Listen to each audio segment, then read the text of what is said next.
Let's jump right in. Today, we're untangling one of the most consequential conflicts of the 20th century. We're looking at the Chinese Civil War. It's this incredibly complex, decades-long strategic chess match that didn't just transform a massive nation.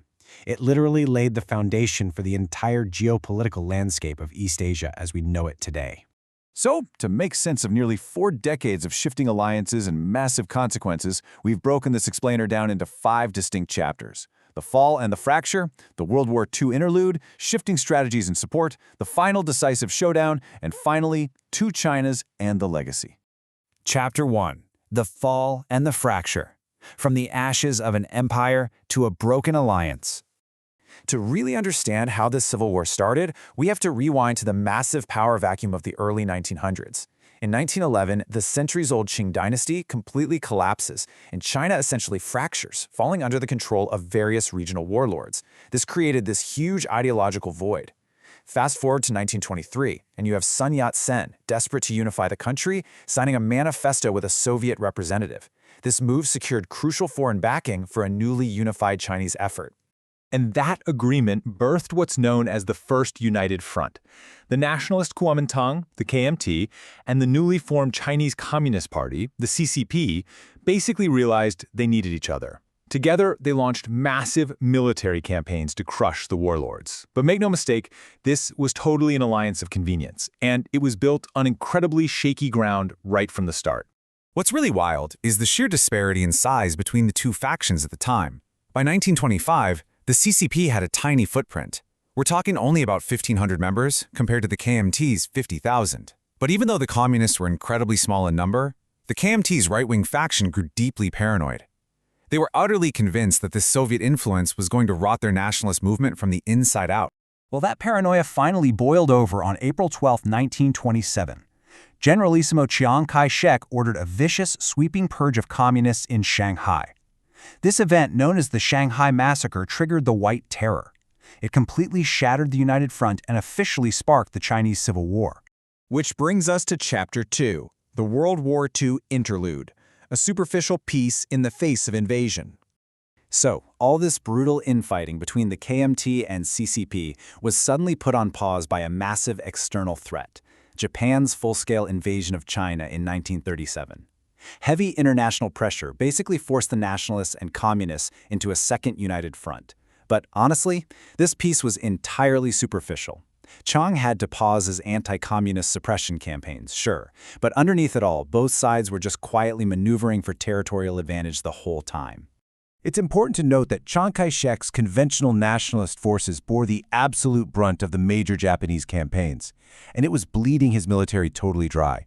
His sheer frustration is captured so perfectly in this 1944 quote.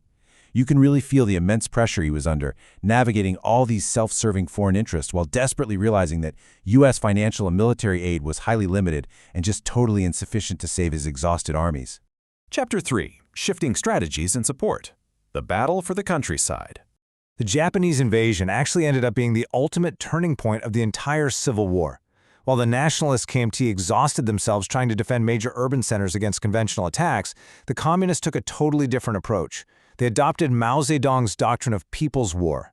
By operating deep behind Japanese lines with guerrilla warfare, the CCP avoided massive conventional losses and aggressively expanded their political influence right among the rural peasantry. And the payoff for this rural strategy was absolutely staggering. By the spring of 1945, a massive 95 million people were living in 19 different communist-governed areas. It's crazy to think about. But while the nationalists were pinned down fighting Japan, the CCP quietly just swallowed the countryside. Naturally, that massive civilian footprint translated directly into raw military muscle. By heavily reducing rents and returning land to poor peasants, the CCP bought immense grassroots loyalty. By the fall of 1945, the communist armies had swollen into a formidable force of 1.27 million regular troops, backed by nearly 3 million militia members. Chapter 4. The Final Decisive Showdown. Manpower, inflation, and a tipping point. Once World War II ended and the Japanese were defeated, that superficial alliance instantly evaporated. The true Civil War resumed, but the balance of power had totally flipped. Post-1945, the nationalist government was staring down a catastrophic domestic crisis. Hyperinflation was running wild, government price controls failed completely, and the new gold yuan currency effectively wiped out civilian savings. This completely destroyed the KMT's critical support base among the urban middle class. Meanwhile, the CCP was playing a brilliant logistical and ideological game. Their aggressive land redistribution didn't just win hearts and minds. It systematically dismantled traditional Chinese social hierarchies and old land ownership models. It drew millions of starving, landless peasants to their cause, which brilliantly solved their supply and manpower problems in one sweeping, structural move. To really grasp the sheer scale of this manpower shift, we have to look at the decisive turning point campaigns, like Liaoshen, Pingjin, and finally, Huaihai. Think about this number for a second. 5.4 million. During the Huaihai campaign alone, the CCP mobilized over 5.4 million peasants purely for combat and logistical support. This was an absolute tsunami of manpower that completely overwhelmed the KMT forces.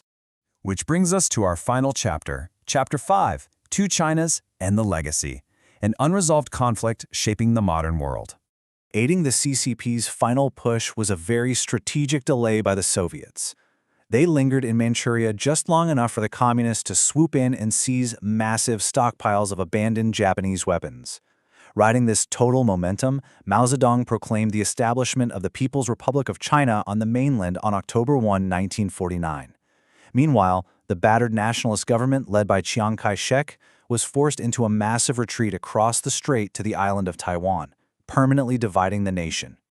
So, why does all of this history matter so deeply right now? Because both sides claim to be the sole, legitimate government of all China.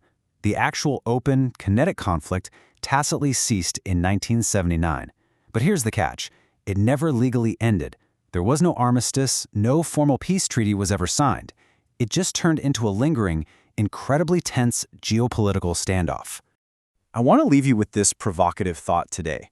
When we watch the news and see modern cross-strait tensions flaring up in East Asia, are we simply watching the delayed final chapter of a civil war that began all the way back in 1927? It's a conflict that completely transformed a society, fractured a massive nation, and continues to cast a very long shadow over the entire globe today. Thanks so much for joining me for this explainer.